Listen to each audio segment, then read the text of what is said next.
নাম করে বিভ্রান্ত ছড়াচ্ছে, আর ভোট পেরিয়ে গেলে ওকে আর খুঁজে পাওয়া যাবে না। ও কিছু কিছু ক্ষেত্রে কখনো কখনো সত্যি কথা বলে ফেলে, কারণ তৃণমূলে ওকে ঢুকতে গেলে ওকে কিছু প্রমাণ নিয়ে ঢুকতে হবে। বাবরি মসজিদটা সর্বপ্রথম অযোধ্যা থেকে এখানে টেনে আনছে কেন? ওর যদি বুকের পাটা থাকবে, ওর যদি এত যদি হবে, ও বাবরি মসজিদ অ্যাকশন কমিটি আছে, তাদের সঙ্গে আলোচনা করে অযোধ্যায় যে সুপ্রিম কোর্ট জায়গা দিয়েছে সেখানে বাবরি মসজিদ পুরা সকলের জন্যে, সবাই যায়, বামফ্রন্টের নেতারা যায়, কংগ্রেসের নেতারা যায়, তৃণমূলের নেতারা যায়, ফুরপুরা যে দাদা পীর কেবলা রহমতুল্লাহ কবর জিয়ারত করতে যায়। সে যদি মনে করে যে আমি একজন ধর্মপ্রাণ মুসলিম হয়েছি, আমি ফুরপুরা এসেছি দাদা পীর কেবলা রহমতুল্লাহ কবর জিয়ারত করতে, সে গেছে। যদি এটা নিয়ে রাজনীতি গন্ধ পান, ফুরপুরারা অত বোকা নয়, কারণ ইসলাম প্রচারক তারা। আজ যারা আমরা মুসলিম, এটা অস্বীকার করার জায়গা নেই। দাদা পীর কেবলা রহমতুল্লাহ যদি না তিনি আসতেন, তাহলে হয়তো আমরা মুসলিমটা হতে পারতাম না। এটা সত্য, এটা বাস্তব। ও সাথে সাথে এতদিন ফুরপুরা আসেনি, এখন কেন এলো? কারণ ও তো প্রচুর বদমাইশি বুদ্ধি আছে, ওর প্রচুর বদমাইশি বুদ্ধি। কারণ ডাস্টবিন থেকে উঠে এসছে, কংগ্রেস তুলে নিয়ে এসছে। পরবর্তীকালে তৃণমূলে মোয়া খাবে বলে তৃণমূলের দলে গেছে, দেখলো যে তৃণমূলের মোয়াটা খুব সুস্বাদু নয়, সে বিজেপির মোয়া খেতে গেছে।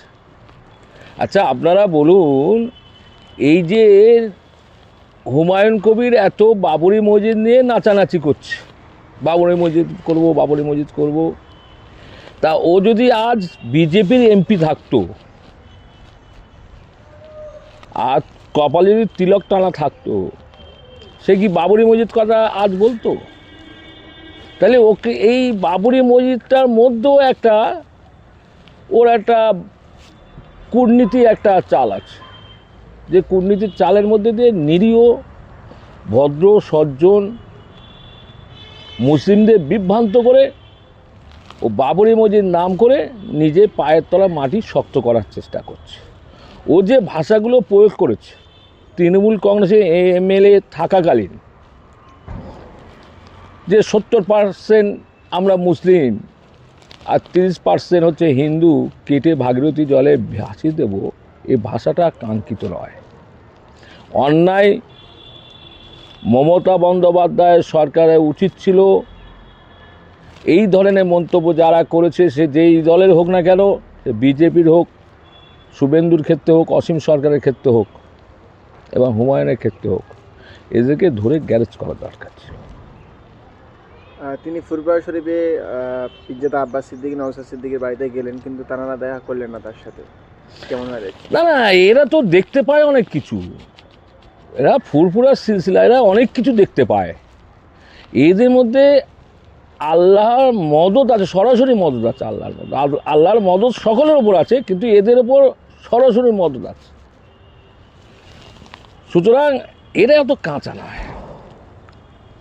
সুতরাং এরা সম্প্রীতির স্বার্থে, মানবতার স্বার্থে, উন্নয়নের স্বার্থে, বাংলার ভালোবাসার স্বার্থে এরা কাজ করে, এরা কথা বলে। সুতরাং নিজেদের স্বার্থ চরিতার্থ করার জন্য কোনো স্বার্থান্বেষী মানুষের সঙ্গে তারা গোপন যোগাযোগ রাখবে, এটা হতে পারে না। তাই হয়তো হুমায়ুনের সঙ্গে এরা দেখা করেনি। হুমায়ুন কবির তিনি বলছেন কখনো যে দুটো সিট নিয়ে মুখ্যমন্ত্রীর কাছে জামাই যত্ন খাবো, আবার কখনো মুখ্যমন্ত্রীর বিরুদ্ধে উল্টোপাল্টা কথা বলছে। কি বলছে? না না, ও কিছু কিছু ক্ষেত্রে ও তো লেখাপড়া কম জানে, ও কিছু কিছু ক্ষেত্রে কখনো কখনো সত্যি কথা বলে ফেলে, কারণ তৃণমূলে ওকে ঢুকতে গেলে ওকে কিছু প্রমাণ নিয়ে ঢুকতে হবে। কারণ সেক্ষেত্রে যদি দুটো সিট বা কেন একটা সিট পেলেও ও মুখ্যমন্ত্রীর দ্বারস্থ হয়ে নবান্নে গিয়ে বডি ফেলে দেবে। দিয়ে যেভাবে আগে কংগ্রেস থেকে তৃণমূলে ঢুকেছিল, তৃণমূলে থেকে বিজেপি গিয়েছিল, বিজেপি থেকে আবার তৃণমূলে গিয়েছিল, সেই ধান্দা পানি করবে, ওর কাজ ধান্দাবাজি করা। আর তিনি আবার কখনো বলছেন যে 90টা সিট না পেলে বাবরি মসজিদ হবে না, কি বলবেন? বাবরি মসজিদ 90টা সিটের সঙ্গে বাবরি মসজিদের কোনো সম্পর্ক নেই। আর বাবরি মসজিদের সঙ্গে রাজনীতির কোনো সম্পর্ক নেই। বাংলার রাজনীতি ভারতবর্ষের রাজনীতির কোনো সম্পর্ক নেই।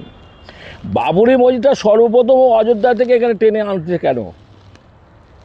ওর যদি বুকের পাটা থাকবে, ওর যদি হবে, ও বাবরি মসজিদ অ্যাকশন কমিটি আছে, তাদের সঙ্গে আলোচনা করে অযোধ্যায় যে সুপ্রিম কোর্ট জায়গা দিয়েছে সেখানে বাবরি মসজিদ করুক না। আপত্তি নেই, কোনো সম্প্রদায় আপত্তি নেই, সুপ্রিম কোর্টের অর্ডার। ও এখানে এসে একটা হিন্দু মুসলিমের মধ্যে একটা বিভ্রান্ত ছড়ানোর চেষ্টা করছে।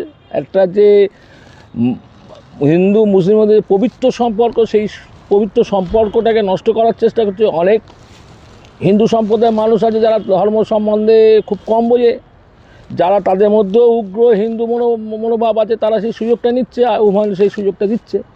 সুতরাং এই সুযোগ দেয়া নেওয়া ব্যাপারে জাতীয় কংগ্রেস অনেক দূরে আছে, থাকবে। জাতীয় কংগ্রেস সবসময় মানবতার কথা বলে, সম্প্রীতির কথা বলে, ঐক্যের কথা বলে, উন্নয়নের কথা বলে। সুতরাং এই মন্দির মসজিদ করে এটা দেশে উন্নতি হতে পারে না। আর সবথেকে বড় কথা, পশ্চিমবাংলা তো কম বেশি 70,000 মসজিদ আছে। অনেক গরিব এলাকায় যেখানে মসজিদগুলো ডেভেলপ নেই, তা হুমায়ুন যদি এত আল্লাহওয়ালা হয়, এত যদি করে, তাহলে সকলেরকে সমান অধিকার দেওয়া উচিত, সমান চোখে দেখা উচিত। অর্থাৎ পশ্চিম বাংলাতে কমপক্ষে কয়েক হাজার মসজিদ আছে যাদের টালির চাল আছে, মসজিদ আছে ছোটো অ্যাসবেস্টাসের সেট দিয়ে তৈরি, সেই সবগুলো ডেভেলপ করুক না। ও কেন বাবরি মসজিদ নাম করে বিভ্রান্ত ছড়াচ্ছে? আর ভোট পেরিয়ে গেলে ওকে আর খুঁজে পাওয়া যাবে না।